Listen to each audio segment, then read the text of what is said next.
Update Sunday, August 19th, 2018. We're here in Prachuap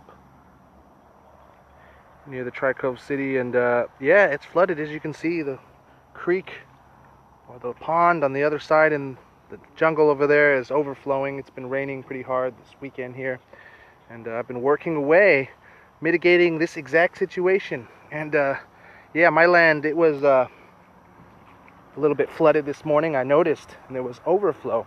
It was actually coming from this side over here, that pond that's overflowing, taking a lot of rain, and a lot of it was coming down there, and it was coming over here, and then it was inundated my land earlier on. And I was also getting a lot of runoff from the plot behind me, which is a little bit higher, so the water from them that was just rolling there was rolling down, and it was accumulating on my plot here. So I've been digging all weekend. It's my main thing. I started in the back at the shed, and then I worked my way down to the corner and got here early in the morning, got up early in the morning and continued, and I had motivated quickly to work hard, even though I was pretty tired from the first day of digging. But when I got to my land, it was being flooded from the property up there, and also from the creek or the pond back there.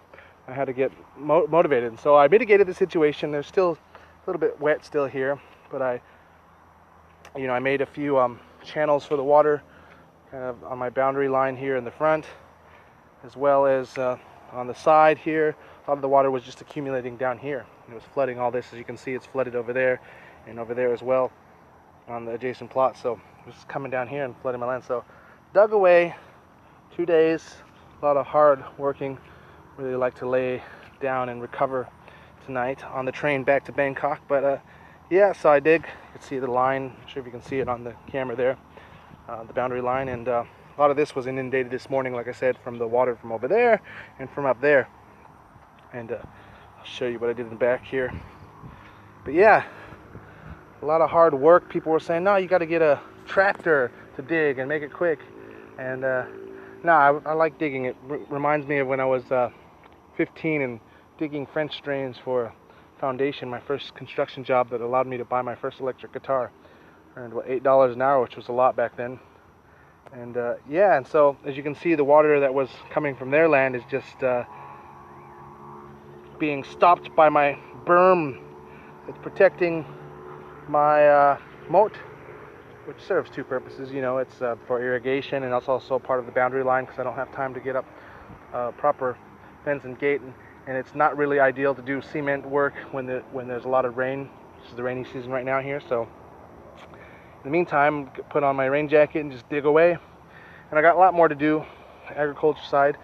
The shack in the back serves as a nursery and a watershed, a shed that I keep water in and plants. And yeah, so I wanted to show you on this while we're in this area here is over there you can see that black pond liner. It's actually the purpose of it is to make compost, basically, by letting all the grass, leaves, and weeds under it heat up during the day and just die, and then eventually you can move it. Because I did this at one point to this land here before the moat was dug in the back, and yeah, so the dirt became really loose and really fertile because it had some compost on it. So yeah, I started with that, and then I didn't realize I had thrown away a bunch of seeds that got moldy, but they were very vital still. A lot of vigor remains. So they all germinated, and I believe this was a green melon. I'm not sure if it was a honeydew. It might have just been a muskmelon, but yeah, so yeah, they've all sprouted, so I'll just let them grow and get bigger a little bit, and I'll maybe try to transplant them into proper pods when I get some more time in a future weekend coming soon. But yeah, you can actually see that's a melon plant as well that's germinated and grown there. So that actually might be a sweet melon, Japanese variety, or possibly a Sun Lady honeydew. But yeah, and so these are green melons. So we'll see. I'm not going to have time to really transplant them right now. I'll just let them grow in the rain and the open elements and compare them to our nursed melon inside the shack in the back. And the shack in the back, this is basically rain catchment, and I catch some rain, it goes into the top there, and it's going to overflow into this. Yeah, the top one is isolated from the elements, and it's got a little faucet on the front, so I can use that for various purposes. And this is just collecting rain from the rooftop here. It accumulates and it overflows here into the pit, the pool that I've dug in the back here towards the back of my property, and where the collects. This is a lot higher ground, so you can see the water level that was at basically ground level in the front is that far down, so that gives you an idea of the water, the height difference, the elevation difference. So we're a good 60 to 70 centimeters higher than the front of the land. But yeah, it's obviously higher elevation back that way towards the Asia Highway on yonder. You might be able to hear it on the camera. Yeah, originally I thought that was the melon, but I think it's actually just a wild local native tree of some sort, which I'm not very good at identification, but I got to find an app or something to start identifying different weeds and plants and see if they have any benefit before I just turn them into compost. It's a lot of weeding and gardening to do back here, and a lot of thorny plants back here that I want to get out of the equation. Maybe I'll find some use for them someday. But yeah, and this is the storage shed in the back. Shop, I won't take you inside just because from in disarray right now as I get ready. Just got some hanging, some drying rain gear and workbench and all that. And so yeah, lots of experiments to come. Just need to use my time wisely and smartly, and try to document him like this every now and then. Okay, yeah, so we're going to look at, in the shack in the back, different melon plants. So you can see this melon coming along fine. That's a sweet orange melon, musk melon, or what Americans might call a cantaloupe. It's confusing because the original cantaloupe in Europe is a different variety from what the Americans call cantaloupe. And that is, like I said, a Galcamin, a variety of mango, and came from Sagao province. And so a Galcamin variety is basically a hybrid between a Vietnamese variety of mango and a Thai variety from Sagao, and they have a GI, which geographical indicator, Sagao province, which is a province in eastern Thailand on the border with Cambodia. So that is, I'm not sure, it could be a mango because the leaves are very similar, you know, as far as the way they're, even though this one is skinnier, a different variety, or it could be a mangosteen. Not quite sure here. Same as this one, but yeah, we're nursing them back until they create new shoots and get root structure where I can transplant them into the ground. But along, and that's either a citrus type of citrus, tangerine, or it's a jujube. I can't tell quite yet the difference in the leaves. I have a lot of botany to study. I can see the difference, but I don't know which one is more likely a citrus. I would guess, if I were to guess, that that's more likely a citrus, and that's the jujube tree plant. Okay, yep, so a lot of growing and experiments to do, and we'll talk to you again soon on the next update. Good evening. It is Saturday, August 25th, and yeah, it's been pretty overcast all day. Rained a little bit early this morning, late last night, but apparently the past week it hasn't rained much because the water level in my moats have dropped a little bit.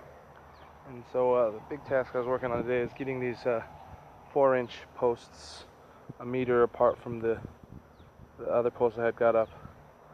And because I'm going to do a gate, and I want that gate to be about 4 meters wide coming in.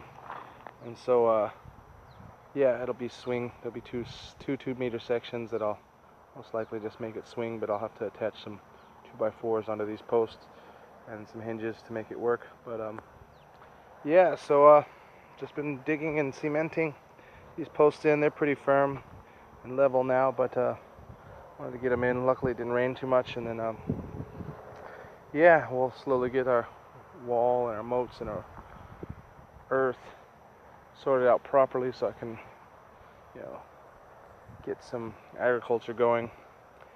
Pond there is still got water, but like I said, the water levels dropped since last week. So the previous week there was a lot more precipitation, and this was pretty much full. But yeah, we still got some water here, and yeah, I'll plant some trees along this little peninsula island area here.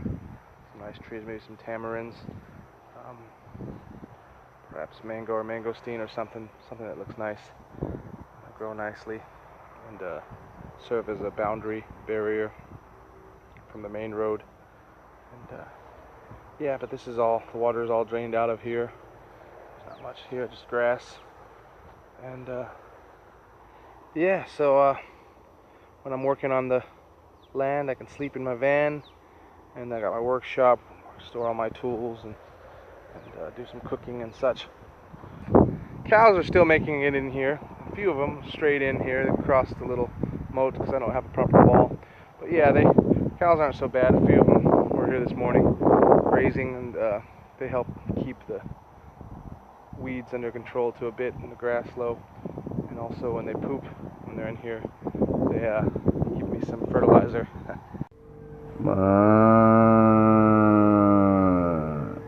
The tasks tomorrow morning is I need to transplant some of these melons. You can already see that this melon here is flowering, but there's some kinds of pests, some kinds of worms that are eating at the leaves and the flowers, so I have got to transplant them. I reckon if I just let them go wild out here unattended, that they'll just get eaten away by these pests. And so, but yeah, you see a lot of melon plants are coming up here, so do that tomorrow morning. And not sure if we got enough good lighting to see inside here, but I'll try here in the nursery. Yeah, so these particular melon plants aren't doing too well. Like I said, you can see some pests eating the leaves away. But the bigger one, got some pest work there, but we got some flowers budding en masse, but they're also being attacked by certain kind of plants, and it could very well be a female flower. I'm not quite sure. Looks like a mini fruit forming on the bottom there, but find out more in the next few weeks how this turns out, whether we get some pollinated fruit or not. And yeah, just some pruning of these mangoes and some of these trees before I put them out into the land here, because mosquitoes were laying eggs en masse in the pools back here. I ended up having to go get some small fish, I guess they're similar to guppies, these little orange goldfish, but they have pretty much cleaned up all the mosquito eggs inside here. Not sure if you can see any. You can see some over there, but yeah. So there's tiny fish in all of these little pools. Eventually, when I dig it out properly and have the moat, it's permanently, you can see it's dried up. The water level's dropped a lot back here. This is the highest part of the land, this corner back here where the nursery is. But you can see that it is water level up in the front is about there, but it doesn't come back here. But I'll definitely dig it out as I go, you know, just so I can keep water in there year round. Ultimately is the idea. So I need to go another 50 or 60 centimeters in this moat work to really make it capable of retaining water year round. And yeah, so that's my quick update for today. Nothing new, much new from last one, but keep you in the loop. As we get closer to sundown, I am going to start to relax and maybe head to the beach for some camping. Come back in the early morning.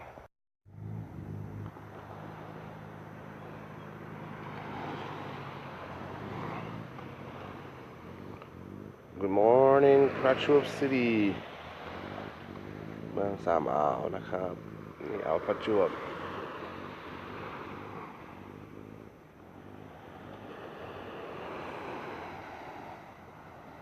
Hey, buddy.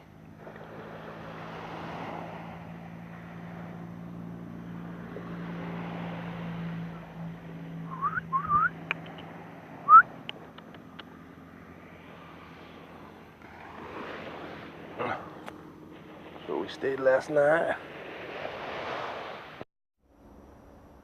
Good afternoon, Sunday, August 26th. Just wrapping up. It's about 1 p.m. I've got a 3 p.m. train back to Bangkok, so got everything I wanted to do this weekend, and then lots more tasks for subsequent weekends, and working the land.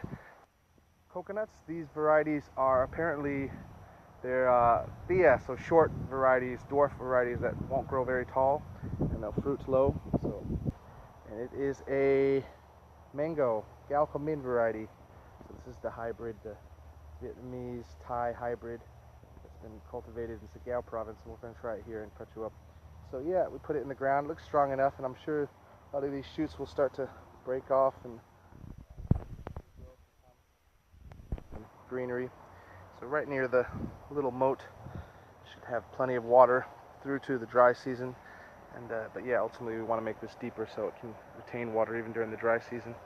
But it's only about 30 to 40 centimeters deep right now. It needs to be at least a meter or so deep to really have water year round. And yeah, a little bit muddy over here, but most of the water that was built up on the land last week has drained away into the moat and evaporated and such. So on our corner post we've got a little tamarind tree that we've got going. We transplanted it right there. And so yeah, we don't want it too close to the post because tamarinds will grow pretty big, and you know, the last 200-300 years, maybe more. And so I guess ultimately right there, the corner post should be enough room for the next 50 years or so that it won't exceed the land barrier. Might though, you know, after 100 years or so. But anyway, it'll be a big tree by then. And anyway, not much tree transplanting. Just want to get it all fortified and get a proper wall and gate before I really start to plant and do more landscaping with trees along the canal, along the boundary, fruit trees. Just want to space them properly, you know, because they will grow. Thinking in advance, thinking fourth dimensionally, as Dr. Emmett Brown would say from Back to the Future.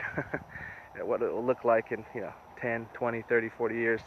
So always planning ahead. And yes, and so we got all this growth in the middle. It's pretty good. It provides me privacy from my workshop from the main road over there. I mean, so it's good. I don't know what trees these are, and they're, you know, being attacked by a lot of pests, a lot of leaves being eaten up all the time. So, but ultimately we'll probably end up clearing these trees down the road and then planting our own fruit trees, unless we can figure out that these trees are particularly beneficial for providing fruits or flowers or herbs or leaves or anything, but don't know that yet. A lot of weeding and stuff to do back here. And so our main focus of gardening will be in the back this coming few months, you know. And so we've got some compost, pre-compost going on under here. This pond liner, basically it's black, so it'll heat up and all the leaves and grass into there will die, and then they'll break down into the soil ultimately, and we can move this pond liner, and then we can work on this as a bed to grow, yeah, some vegetables, some fruits, some perennials. Really the only fruits that are perennials or annuals that we can really grow in the ground instantly and get instant seasonal fruits are things like cucurbits and solanaceous crops, you know, chili peppers, tomatoes, and of course the cucurbits, melons, cucumbers. Cucurbits got the cucumbers and melons and squash and such, whereas the solanaceous include the tomatoes and the chili peppers, which we haven't grown yet, but again we'll get the garden beds properly going once we got compost system set up. And so for now, this little patch here of melons, I did transplant several of them, which I'll show you in a bit, but I'm just going to let this go as a patch, and I've got these bamboo sticks pounded in the ground so they can grow onto something. But yeah, already flowering here, but you can see it's being attacked by some kind of pest eating its leaves and flowers. But we'll let it go. We'll let this patch grow and fight against nature and see if it can maintain out here, grow up on these sticks here, trellis style. And yeah, of course this wasn't a melon as I thought initially, but some native tree, but we'll see before we but yeah, this is not really a nice bed. It's just soaked, it's collecting rain and it's muddy and stuff, but it'll get things going. I'm not sure quite. I think that might be a moringa, and so hopefully we'll see. Otherwise it might just be a weed, but we'll get some moringa trees going. Ultimately we can plant back here in the back.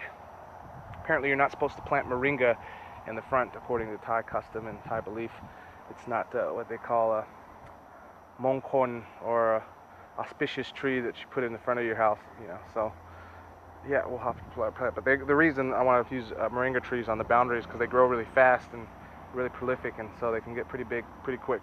And so the idea of, you know, boundary trees and it'll be a medicine, as well. So that, anyway, Thais say medicine type plants and trees should be in the back of your land, not necessarily in the front, which should be, some mongkorn, really nice, beautiful trees.